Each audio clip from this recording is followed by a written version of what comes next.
హైదరాబాద్ మణికొండల రాములోరి పెళ్లి ఘనంగా చేసిండ్రు. అలకాపురి క్రాస్ రోడ్ లో జరిగిన ఈ పెళ్లికి భక్తులు మస్తుగా వచ్చిండ్రు.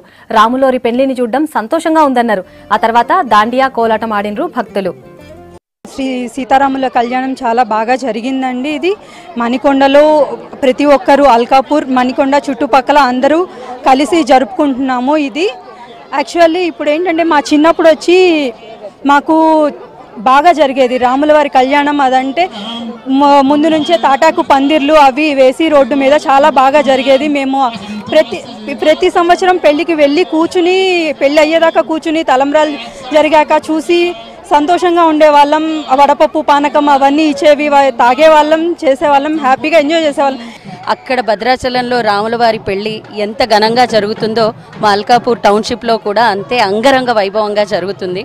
మామూలుగా ఇక్కడ జరగక ముందు కొన్ని సంవత్సరాల క్రితం వరకు కూడా టీవీలో చూసి అక్కడ జరుగుతూ ఉంటే చూడటం, కానీ ఇక్కడ చిన్న పిల్లలు విత్ ఫుల్ ఫ్యామిలీస్ అక్కడ భద్రాద్రి రాముల వారి వివాహం జరుగుతూ ఉంటే నిజంగా మా ఇంట్లో పెళ్లి జరుగుతున్నట్టుగానే ఉందండి. చాలా సంతోషంగా ఉంది. శ్రీరామనవమి జరుపుకోవడంలో ముఖ్య ఉద్దేశం ఏమంటే అటు పిల్లలకు ఇటు పెద్దలకు వృద్ధులకు అందరికీ కూడా భక్తిభావం కలగాల, దేవుని యెడల ఆరాధనా భావం ఉండాలా అనేటువంటి ఉద్దేశంతో పిల్లలకి ఇప్పుడు భక్తిభావం పూర్తి నశిస్తూ ఉంది.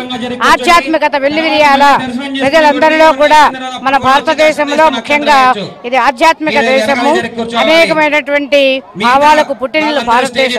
ఇలాంటి దేశంలో భక్తిభావం సన్నగిల్లకుండా ఉండాలని శ్రీరాముడు జగత్ పురుషుడు, జగత్ కళ్యాణకర్త. ఆయన కళ్యాణం చూడటము, వీక్షించడము, కనరారా చూడటము చాలా ఆనందంగా ఉంది.